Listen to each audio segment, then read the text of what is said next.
Hi friends, the concept of boundary layer theory is first introduced by L. Prandtl in 1904.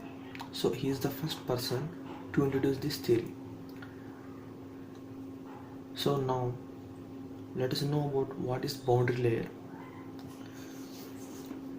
For understanding of the boundary layer, let us consider a situation that a fluid is going. So when the fluid flows over a solid surface, the bottom part of the fluid, or we can say the bottom layer of the fluid, comes into contact with the solid surface. Since the fluid is having adhesive property, what happens? The layer of the fluid which comes into contact with the boundary of this surface will adhere.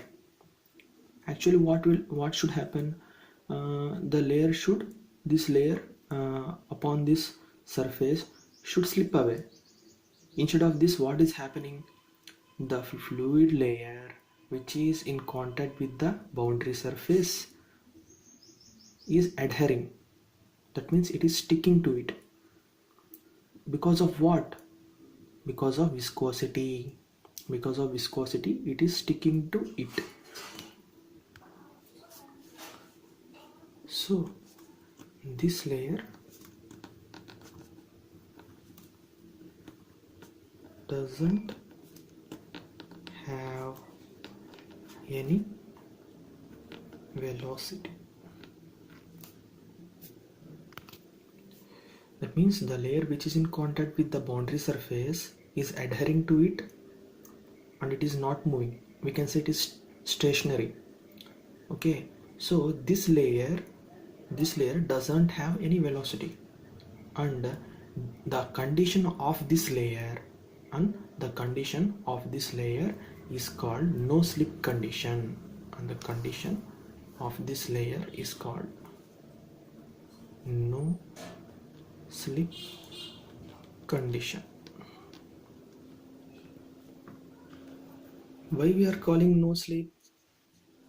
Because the layer which is in contact with the boundary surface, it is not slipping over it. Instead of that, it is adhering to it due to the viscosity property. So this layer doesn't have any velocity. That's why the condition of this layer is called as no slip condition. So as the flow continues over the solid surface, what happens?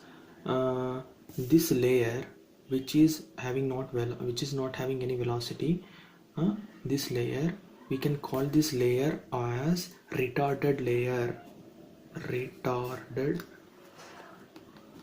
layer, since it is retarded instead of flowing. So this retarded layer, as the flow continues over the solid surface, this retarded layer of the fluid causes further retardation of the adjacent layers. What happens? So this layer is not moving, and it is not allowing to move the adjacent layers also. So this retarded layer causes the further retardation of the adjacent layers, they developing a small region in the immediate vicinity of the boundary surface. So what actually happening? This retarded layer is not allowing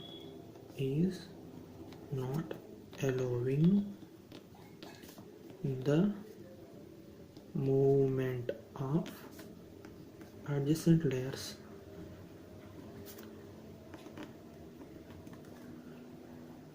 So not allowing the movement of adjacent layers. So, as a result,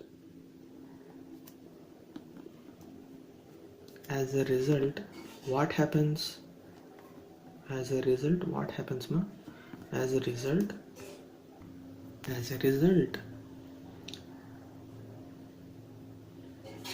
a small region is developed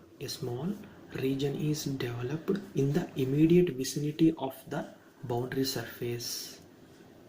A small region is developed. A small region is developed in the immediate vicinity of the boundary surface. This is the region, small region.